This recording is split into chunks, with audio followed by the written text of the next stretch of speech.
Hyderabad నాంపల్లిలో Charminar express పట్టాలు తప్పింది. చెన్నై నుంచి నాంపల్లి రైల్వే స్టేషన్ ప్లాట్ఫామ్ పైకి చేరుకునే క్రమంలో రైలు ఒక్కసారిగా కుదుపుకులైంది. ఈ ఘటనలో పలువురు ప్రయాణికులకు గాయాలయ్యాయి. వారిని లాలాగూడ రైల్వే ఆసుపత్రికి తరలించారు. హైదరాబాద్ నాంపల్లిలో చార్మినార్ ఎక్స్ప్రెస్ పట్టాలు తప్పింది. చెన్నై నుంచి నాంపల్లి రైల్వే స్టేషన్ ప్లాట్ఫామ్ పైకి చేరుకునే క్రమంలో రైలు ఒక్కసారిగా కుదుపునకు లోనైంది. ఈ ఘటనలో పలువురు ప్రయాణికులకు గాయాలయ్యాయి. వారిని లాలాగూడ రైల్వే ఆసుపత్రికి తరలించారు.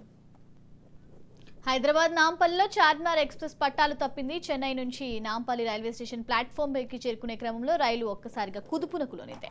ఈ ఘటనలో పలువురు ప్రయాణికులకు గాయాలయ్యాయి. వారిని లాలాగూడ రైల్వే ఆసుపత్రికి తరలించారు. ఓవరాల్ గా ఈ ఘటనకు సంబంధించి మరింత సమాచారం మా క్రైమ్ బ్యూరో చీఫ్ ఇనారెడ్డి అందిస్తారు. ఇనారెడ్డి, చెప్పండి. చూసుకుంటే నాంపల్లికి చార్మినార్ ఎక్స్ప్రెస్ పట్టాలు తప్పినట్లు తెలుస్తుంది నాంపల్లిలో. దీనికి సంబంధించిన డీటెయిల్స్ ఏంటి, ఏం జరిగింది, ఎవరికైనా ఎంతమంది ప్రయాణికులకు గాయాలయ్యాయి? మనం గమనించవచ్చు, ఈ మధ్య జరుగుతున్న వరుస ఘటనలు చూస్తా ఉన్నాం. గతంలో రైలు పట్టాలు తప్పి రైలు ఢీకొనటం, అంటే రైళ్లు ఎక్కాలంటేనే భయపడే స్టేజ్ నుంచి చివరకు మొత్తం మీద అంటే సామాన్యుడికి అందుబాటులో ఉన్న రైలు అనేది అందరికి కూడా ఈజీగా ఉంటుంది కాబట్టి, తర్వాత సెంట్రల్ గవర్నమెంట్ హయాంలో పనిచేసేది కాబట్టి సెక్యూరిటీ ఉంటుందని చెప్తున్నారు. అందరూ కూడా ఎక్కువగా మనను రైల్వే నాకు తెస్తారు. అయితే ఇప్పుడు నాంపల్లి దగ్గర జరిగిన చార్మినార్ ఎక్స్ప్రెస్ ఘటన సంబంధించి మాత్రం మనకు అందున్న సమాచారం ప్రకారం అక్కడ ట్రైన్ ఒక్కసారిగా ప్లాట్ఫామ్ మీద దూసుకొచ్చింది అని చెప్పని తెలుస్తా ఉంది. దాంట్లో దీనికి సంబంధించి పట్టాలు తప్పిన నేపథ్యంలో ప్లాట్ఫామ్ మీద దూసుకొచ్చింది. ఈ లోపల ఎవరైతే పైలట్ ఉన్నాడో పైలట్ ఇమ్మీడియట్ గా దాన్ని, అంటే ఆల్రెడీ స్టేషన్ లకు చేరుకొని వస్తున్న నేపథ్యంలో కొంత స్పీడ్ కూడా లేదు. ఒకవేళ కనుక ఆ పట్టాలు తప్పిన నేపథ్యాన్ని కనుక చూస్తే స్పీడ్ గా కనుక వెళ్తూ ఉంటే మాత్రం ఖచ్చితంగా ఆ ప్రమాదం చాలా భారీగా ఉండేదని చెప్పని కూడా అక్కడున్న స్థానికులు చెప్తున్న దాన్ని బట్టి మనకు అర్థమవుతా ఉంది. సో మొత్తం మీద ఇది Nampally platform Nampally railway station దగ్గరికి వచ్చింది కాబట్టి అక్కడ అప్పటికే దీనికి సంబంధించిన పైలట్ స్లో చేశాడు కాబట్టి అంత ప్రమాదం జరగలేదు. ఒక పక్కన అంటే ప్లాట్ఫామ్ దగ్గరకు వస్తున్న నేపథ్యంలో పట్టాలు తప్పిన దానికి సంబంధించి అక్కడ టెక్నికల్ గా ఇష్యూ జరిగింది. ఆ టెక్నికల్ ప్రాబ్లం వల్లనే పట్టాలు తప్పినని చెప్పని కూడా ప్రాథమికంగా వచ్చినప్పుడు కూడా, మరి ఇలాంటి ప్రమాదం కనుక ఏదైనా సరే బాగా స్పీడ్ గా వెళ్ళినప్పుడు కనుక జరుగుంటే మాత్రం ఈ రోజు ఇదే చార్మినార్ ఎక్స్ప్రెస్ లో భారీ ఎత్తున ప్రాణహాని జరిగి ఉండేది. ఈ పట్టాలు తప్పిన దానికి సంబంధించిన వ్యవహారంలో టెక్నికల్ గా కొంతమంది తప్పిద ఉండే అవకాశం ఉంది. అంటే ఏదైనా సరే ప్రతిరోజు ఈ ట్రైన్స్ వెళ్తున్నప్పుడు వస్తున్నప్పుడు ఒక చెకింగ్ స్క్వాడ్ ఒకటి ఉంటుంది. ఆటోమేటిక్ గా ఎక్కడ కూడా ఎలాంటి ఇబ్బంది లేకుండా పట్టాలు చూసుకునే బాధ్యత కూడా ఉంటుంది. మరి ఇప్పుడు పట్టాలు తప్పటం వెనుక ఇక్కడ సెక్యూరిటీ లోపమా, లేకపోతే రైలుకు సంబంధించిన వ్యవహారంలో ఏదన్నా టెక్నికల్ ప్రాబ్లం వచ్చిందని దాని మీద మాత్రం పూర్తి స్థాయిలో ఎంక్వైరీ కొనసాగుతోంది. సరే, మనం గమనించవచ్చు, ఎప్పుడైతే నాంపల్లి ప్లాట్ఫామ్ ను ఈ చార్మినార్ ఎక్స్ప్రెస్ ఢీకున్న సమయంలో అక్కడ ప్లాట్ఫామ్ మీద ఉన్న చాలా మంది కూడా హార్ట్ అటాక్ వచ్చి కొప్పుకూలిపోయిన సందర్భం ఉంది. ఏం జరుగుతుందంటే ఒక్కసారిగా అది ప్లాట్ఫామ్ మీదకి వచ్చి మీదకి వచ్చిందా అని చెప్పన్నట్టుగా, అంటే మనం జనరల్ గా మనం గమనించవచ్చు, రైల్వే ప్లాట్ఫామ్ దగ్గరగా రాగానే ఇమీడియట్ గా రైలు ఎక్కుదామని చెప్తున్నారు. అందరూ చాలా దగ్గరగా క్లోజ్ గా వస్తారు.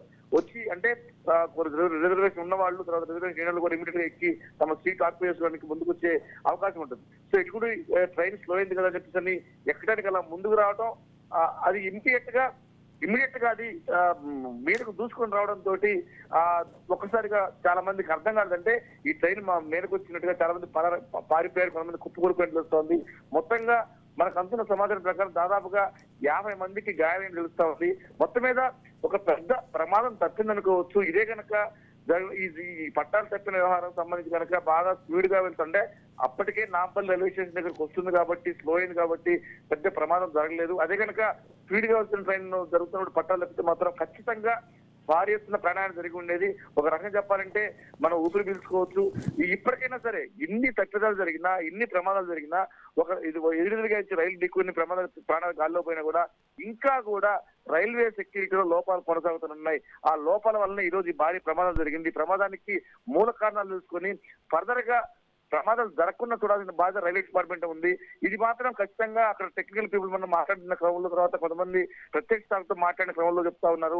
ఇది ఖచ్చితంగా రైల్వే డిపార్ట్మెంట్ కు సంబంధించి టెక్నికల్ టీం తప్పిదమని పడుతున్నారు. మరి అది అది రైల్లో వచ్చిన టెక్నికల్ ప్రాబ్లమా లేకపోతే పట్టాలు సరిగా లేకపోవడంతో జరిగిన ప్రమాదం అని దాని మీద పూర్తి స్థాయిలో ఎంక్వైరీ కొనసాగుతుంది. దానికి సంబంధించిన రైల్వే డిపార్ట్మెంట్ ఇమీడియట్ గా ఎంక్వైరీ కూడా కాల్ఫర్ చేసింది. ప్రస్తుతం మాత్రం 50 మందికి తీవ్ర గాయాలు తెలుస్తా ఉంది. ఇలాంటి పరిస్థితి మళ్ళీ ప్రతిసారి కూడా ఎంక్వైరీ కమిషన్ వేయటం, తర్వాత ఏదో చిన్న కొంతమంది మీద కేసులు పెట్టడం, మళ్ళీ ఎదురు జరగటం. సో వరుసగా జరుగుతున్న ఘటనల నేపథ్యంలో పబ్లిక్ కూడా చాలా పానిక్ ఫీల్ అవుతున్నారు. ఇప్పుడు జరిగిన సంఘటన కూడా ఒక్కసారిగా ప్లాట్ఫామ్ మీదకి పట్టాలు తప్పి దూసుకొచ్చిన ప్రమాణం అంటే మనం ఇమాజినేషన్ చేసుకోవచ్చు. వాళ్ళంతా భయభ్రాంతి గురై ఉంటారు. ఖచ్చితంగా దీని మీద ఎంక్వైరీ కొనసాగుతా ఉంది.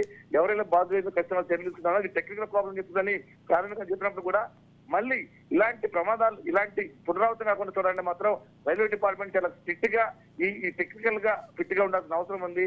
ప్రపంచ వ్యాప్తంగా రైల్వే మాడిఫై అవుతున్న క్రమంలో మనం ఇంకా పాత పద్ధతిలోనే ఉన్నాం కాబట్టి ఇంకా ప్రమాదాలు అలా జరుగుతాయని చెప్పేసి కూడా కొంతమంది ఎక్స్పర్ట్ చెప్తున్నటువంటి అర్థమవుతా ఉంది. Ravya, right, thank you Innareddy, overall details.